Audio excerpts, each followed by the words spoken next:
Bismillah, alhamdulillah, wassalatu wassalamu ala rasulillah, la hawla wa la quwata illa billah, amma ba'du. Jamaah salat zuhur yang dirahmati Allah, mari kita mensyukuri nikmat Allah. Kita baru akan mensyukuri nikmat Allah kalau kita melihat orang yang di bawah kita. Kata Rasulullah, ungduru ila man asfala minkum, lihatlah orang yang di bawah kalian. Wala tangduru ila man fawqakum, janganlah lihat orang yang di atas kalian. Kita baru akan mensyukuri nikmat sehat kalau kita merenungkan betapa banyaknya orang yang sedang sakit. Kita baru akan mensyukuri nikmat panjang umur kalau kita takziah atau merenungkan betapa banyaknya sejawat kita yang telah meninggal dunia. Kita baru akan mensyukuri nikmat iman Islam kalau kita membaca sejarah betapa banyaknya orang yang hidup bersama Rasulullah tidak diberi hidayah iman Islam oleh Allah Subhanahu wa ta'ala. Kita mohon kepada Allah karena Allah sudah berjanji, la in syakartum la azidannakum wa la in kafartum inna adzabi lasyadid. Siapapun yang mensyukuri nikmat Allah pasti akan ditambah. Jadi kalau ada orang yang bertanya bagaimana biar rezekinya tambah, maka bersyukur. Kalau tidak ditambah berarti tidak bersyukur. La azidannakum, itu pasti itu. Salawat serta salam kita sampaikan kepada Nabi Agung Muhammad sallallahu alaihi wasallam. Kita hidup itu karena rahmatnya Allah. Kita diamanahi jabatan karena rahmatnya Allah. Kita diamanahin harta karena rahmatnya Allah. Kita mau masuk ke masjid karena rahmatnya Allah. Kita bangun malam untuk sholat tahajud karena rahmatnya Allah. Sampai nanti kita masuk surga karena rahmatnya Allah. Bukan semata-mata ibadah kita. Ibadah hanya lantaran saja. Hakikatnya adalah rahmatnya Allah. Kunci kita untuk mancing rahmatnya Allah dengan kita memperbanyak baca sholawat. Kata Rasul, man sholla alayya sholatan sallallahu alaihi biha asron. Siapa orangnya yang bersolawat kepadaku satu kali, maka Allah akan menurunkan, memberikan rahmatnya 10 kali kepada orang itu. Yuk bareng-bareng baca sholawat yang paling pendek saja. Namanya sholawat Jibril. Sallallahu ala Muhammad, sallallahu ala Muhammad, sallallahu ala Muhammad, sallallahu ala Muhammad. 4 kali kita bersolawat, Allah memberikan 40 rahmat kepada kita semuanya. Bapak Ibu hadirin wal hadirat yang dirahmati Allah, walladzina yu'minuna bima unzila ilaika wa ma unzila min qablik wa bil akhirati hum yuqinun. Salah satu keyakinan kita, keimanan kita adalah iman kepada kitab-kitabnya Allah. Yang wajib kita percayai ada 4 kitab. Yang wajib kita ikuti Al-Quranul Karim karena kita umatnya Rasulullah Sallallahu Alaihi Wasallam. Kita itu wajib bersyukur dipilih jadi umatnya Rasul. Walaupun Nabi terakhir, umat terakhir, tapi kita insya Allah akan masuk surga lebih dulu dibandingkan dengan umat-umatnya Nabi terdahulu. Kenapa kita wajib bersyukur? Karena kita dipilih oleh Allah. Dalam surat Fatir Allah menyebutkan summa awrasnal kitabal ladzina astafaina min ibadina.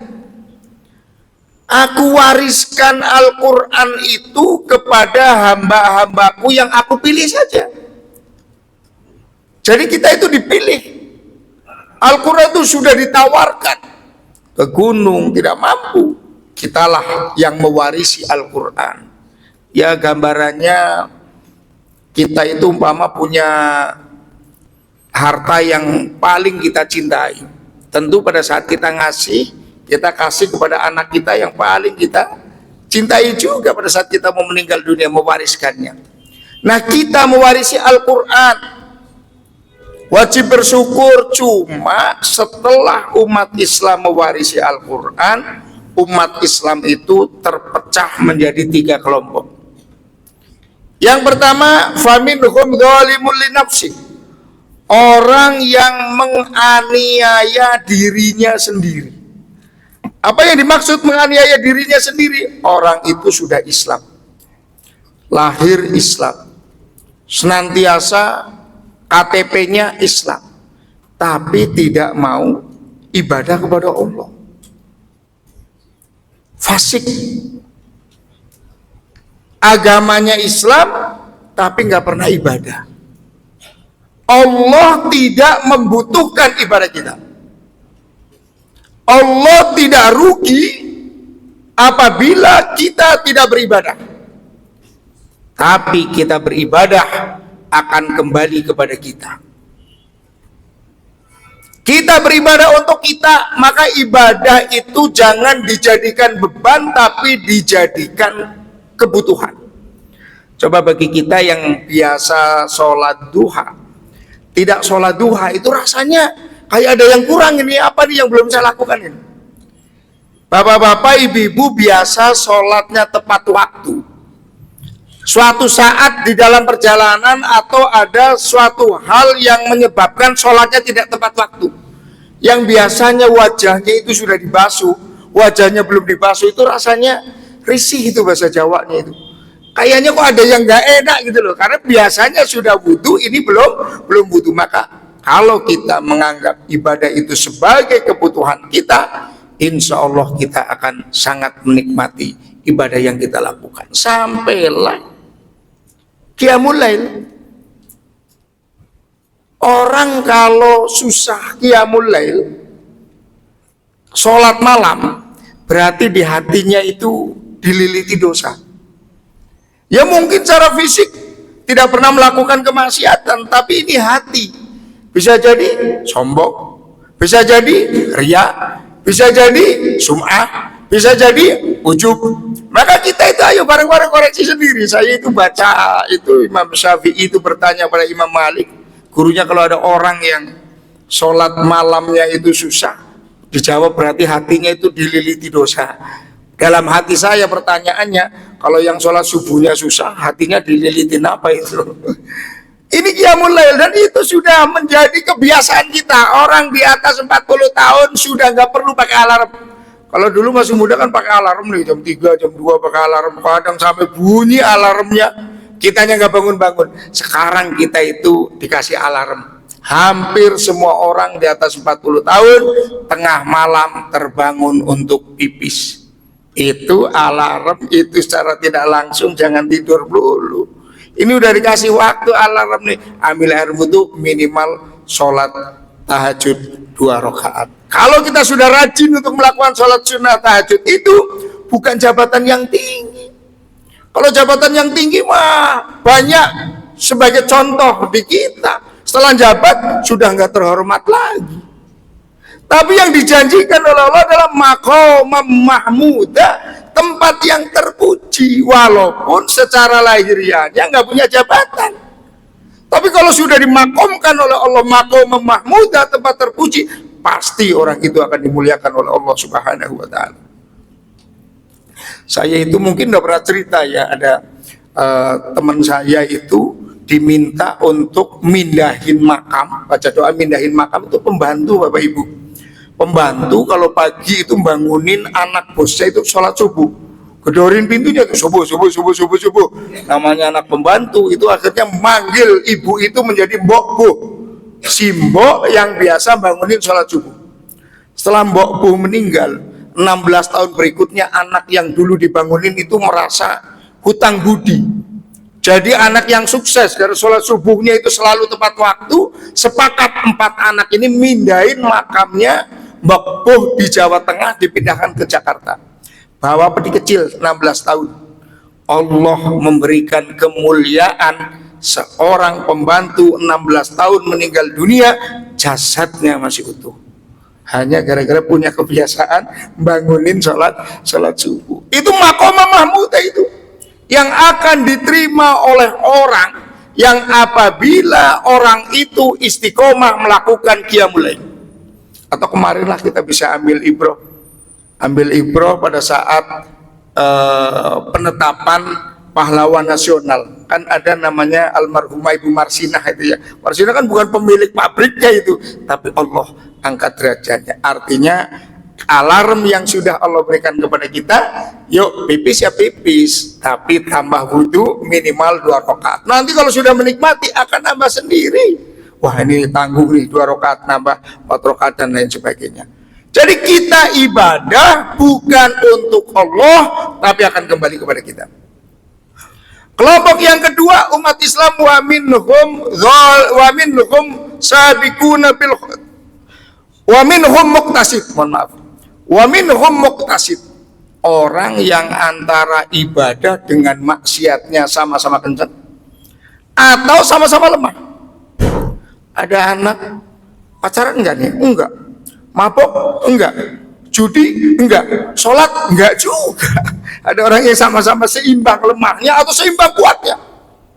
Umroh tiap tahun, sodako tiap hari, tapi maksiat jalan juga tiap hari. Wa minhum muqtasid. Yang ketiga, sabiqum bil khairati biidnillah. Orang yang pertama menjadi sabiqunal awwalun. Orang yang pertama kali melakukan suatu kebaikan, man sanna fil islami sunnatan hasanatan. Siapa orang yang pertama kali melakukan suatu kebaikan, maka orang itu mendapatkan pahala dan pahala orang yang mengikuti sesudahnya. Kalau kita jadi atasan, lalu kita atasan sebelum kita melakukan ini, lalu kita mengikuti, maka atasan kita itu mendapatkan pahala dari yang kita lakukan. Tapi kan kita hanya ngekor. Yang dimaksud di sini adalah bagaimana kita menjadi sabiqunal awwalun. Kita menjadi pelopor untuk melakukan suatu kebaikan, yang kebaikan itu diikuti oleh orang sesudah kita. Kecil-kecilan saja. Satu ruangan masuk, adakan umpama asar tidak sempat ke masjid, umpama ayo gelar karpet di ruangannya, jadikan sholat berjamaah. Atau mungkin setiap pagi mengadakan atau minta kepada bawahan kita untuk sholat sunat duha, atau kita tadarus Al-Quran walaupun 1 ayat saja, alif lam mim. Berikutnya dzalikal kitabul la raiba fi hudal lil muttaqin. Tapi rutin.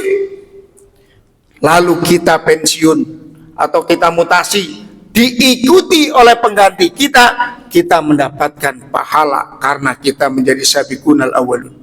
Atau yang paling gampang deh, nggak usah kita nyuruh, nggak usah ngajak, nggak usah nyuruh, kita datang ke kantor, kita langsung ambil air wudhu, sholat sunat duha. Kok ada orang yang lihat kita sholat duha terus kepengin, wih, Pak Fulan sholat duha, saya mau sholat sunat duha lah. Pak Fulan nggak ngajak, hanya menginspirasi orang untuk melakukan kebaikan, maka Pak Fulan mendapatkan pahalanya orang yang sholat duha gara-gara melihat Pak Fulan. Ya, kalau yang paling gampang Al-Quranul Karim. Hati kita kalau sering resah, obatnya Al-Quran. 1 huruf membaca Al-Quran, kita mendapatkan 10 pahala dari Allah. Iqra'ul Quran fa innahu ya'ti yaumal qiyamah syafi'an li ashabihi. Bacalah Al-Quran, karena Al-Quran itu akan datang di hari kiamat untuk memberikan syafaat kepada orang yang membaca Al-Quran. Monggo bapak-bapak, ibu-ibu, dibikin agenda untuk tadarus Al-Quran. Minimal 1 tahun sekali kita pernah khatam Al-Quran. Kalau nggak bisa 1 tahun sekali, seumur hidup pernah baca dengan tartil dari Al-Fatihah sampai Anas. Kalau dulu kan kecil kan kadang ngebut-ngebut ngajinya ya. Coba kita sekarang sudah dewasa, tartilkan. Walaupun hanya setengah halaman, tapi tartil insya Allah kelak kita akan mendapatkan syafaatnya Al-Quran. Allahumma arhamna bil Quran, Allahumma arhamna bil Quran, Allahumma arhamna bil Quran. Mudah-mudahan kita bisa mentadarusi Al-Quran, mentadaburi Al-Quran, mengamalkan Al-Quran, dan ikhlas dalam mengamalkan Al-Quran. Mudah-mudahan kita kelak meninggal dunia dan mendapatkan syafaatnya Al-Quran. Terima kasih, kurang lebihnya mohon maaf. Assalamualaikum warahmatullahi wabarakatuh.